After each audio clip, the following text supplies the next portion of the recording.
શું ચોમાસાની સાથે ગુજરાતમાં ફરી એકવાર જીવલેણ વાયરસે આપી દીધી છે દસ્તક? શું માત્ર 24 થી 48 કલાકમાં બાળકનો જીવ લઈ શકે છે આ ખતરનાક વાયરસ? શું માત્ર એક નાની માટીની માખ બની શકે છે બાળકો માટે મોતનું કારણ? તો ચાલો જાણીએ એક એવા ખતરનાક વાયરસની કહાની જેણે ફરી ગુજરાતના માતા પિતાની ઊંઘ ઉડાડી દીધી છે. નમસ્કાર, ગુજરાતમાં આપનું સ્વાગત છે. ચોમાસું શરૂ થતાં જ ગુજરાતમાં ફરી એક જૂનો ખતરો પાછો ફર્યો છે. એક એવો વાયરસ કે જેની એન્ટ્રી તો સામાન્ય તાવથી થાય છે, પરંતુ થોડા જ કલાકોમાં આખું જીવન બદલી નાખે છે. એક તરફ વરસાદ, બીજી તરફ વધતો જતો જીવલેણ ખતરો. કારણ કે ગુજરાતમાં ફરી ચાંદીપુરા વાયરસના કેસ સામે આવ્યા છે અને આ વાયરસે સૌથી વધુ ચિંતા વધારી દીધી છે.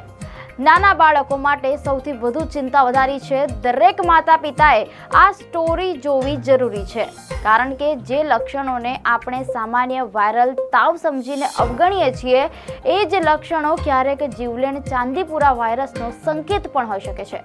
ગુજરાતમાં ફરી એકવાર એવો અદ્રશ્ય કાળ મંડરાઈ રહ્યો છે જે સીધો માસૂમ બાળકો પર ત્રાટકે છે.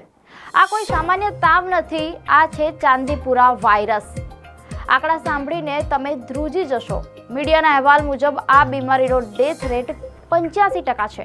એટલે કે જો 100 બાળકો આની ઝપેટમાં આવે તો માંડ 15 બચે.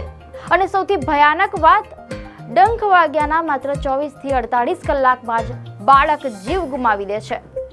વડોદરાની SSG હોસ્પિટલમાં 2 માસૂમોના શ્વાસ તૂટી ગયા, તો હિંમતનગરની સરકારી હોસ્પિટલમાં સારવાર દરમિયાન ત્રીજા બાળકે દમ તોડી દીધો.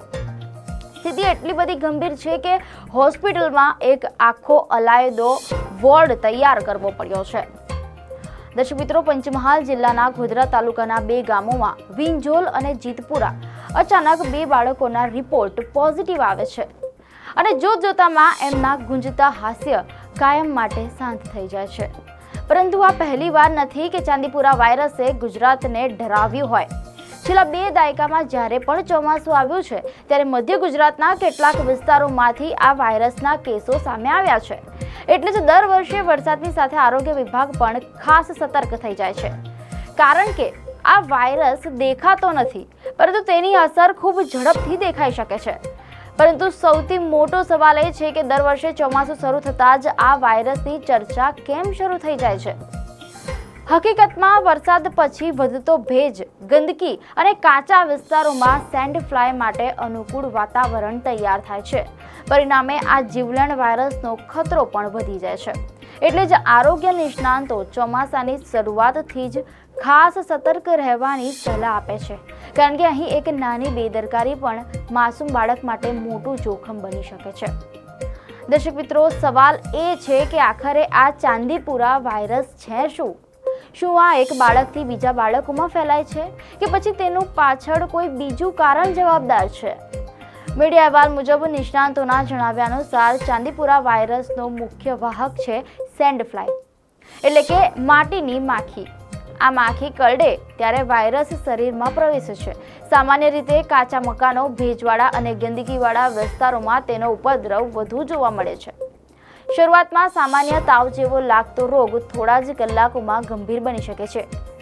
વધુ તાવ, ઉલટી, ઝાડા, ખેંચ આવવી, બેભાન થઈ જવું અને કોમા સુધીની સ્થિતિ સર્જાઈ શકે છે. સમયસર સારવાર ન મળે તો જીવનું જોખમ પણ વધી શકે છે. રાહતની વાત એ છે કે આ વાયરસ સીધો એક બાળકથી બીજા બાળકમાં ફેલાતો નથી, પરંતુ ચેપગ્રસ્ત બાળકને કરડેલી માખી જો બીજા બાળકને કરડે તો તેને પણ ચેપ લાગી શકે છે.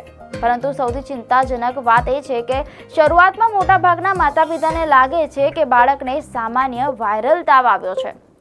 આ જ સૌથી મોટી ભૂલ સાબિત થઈ શકે છે, કારણ કે ચાંદીપુરા વાયરસમાં સમય ખૂબ કિંમતી હોય છે. લક્ષણો દેખાયા પછી જેટલી વહેલી સારવાર મળે તેટલી બચવાની શક્યતા વધી શકે છે.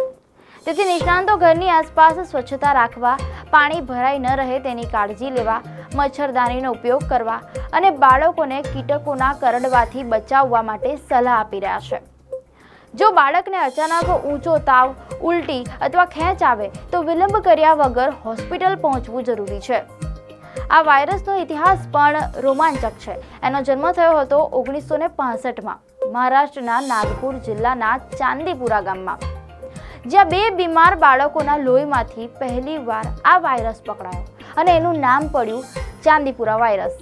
મીડિયાના આંકડા પ્રમાણે ત્યારબાદ 2003માં આંધ્રપ્રદેશમાં આ વાયરસે તાંડવ મચાવ્યું, જ્યાં 329 બાળકોમાંથી 183 બાળકો મરી ગયા.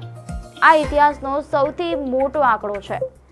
મહારાષ્ટ્રના વિદર્ભમાં અને ગુજરાતમાં પણ 2005, 2009, 2019 અને 2024માં આ કેસોએ દેખા દીધી છે, જેમાં મધ્ય ગુજરાતમાં 24 બાળકોના જીવ ગયા હતા અને હવે 5 વર્ષના શાંત ગાળા પછી આ રાક્ષસ ફરી બેઠો થયો છે. તો શું આપણે અદ્રશ્ય દુશ્મન સામે હારી જઈશું? ના. આ રોગથી બચવા માટે આ 5 ગોલ્ડન રૂલ્સ યાદ રાખી લો અને તેનો આજથી જ અમલ શરૂ કરી દો. સ્વચ્છતા એ જ હથિયાર. ઘર અને આસપાસ કાચો કચરો, માટી જમા ન થવા દો. ઉકરડા દૂર કરો. ગામ કે ઘરની નજીક રહેલા ગંદકીના ઢગલાઓને દૂર કરો. મચ્છરદાનીનું કવચ. બાળકો ગમે ત્યારે સૂવે તો તેમને મચ્છરદાનીમાં જ સુવડાવો. પાણીનો ભરાવો બંધ. ચોમાસાનું પાણી ક્યાંય પણ જમા ન રહેવા દો. અને કીટકોનો સફાયો. માખી અને મચ્છરોનો નાશ કરવા જંતુનાશક દવાઓનો ઉપયોગ કરો. દર્શક મિત્રો, યાદ રાખો, આ વાયરસ 24 કલાકમાં જીવ લઈ શકે છે. એટલે જો બાળકને તાવ કે ખેંચ આવે તો તાંત્રિક કે ઝોલાછાપ ડોક્ટરો પાસે સમય બગાડ્યા વગર સીધા સરકારી હોસ્પિટલ દોડો. જાગૃત બનો અને તમારા બાળકને સુરક્ષિત કરો. સતર્કતા અને સમયસર સારવાર જ આ જીવલેણ વાયરસ સામે સૌથી મોટું હથિયાર બની શકે છે. દર્શક મિત્રો, આપને માહિતી સારી લાગી હોય તો વિડીયોને લાઈક અને શેર કરજો.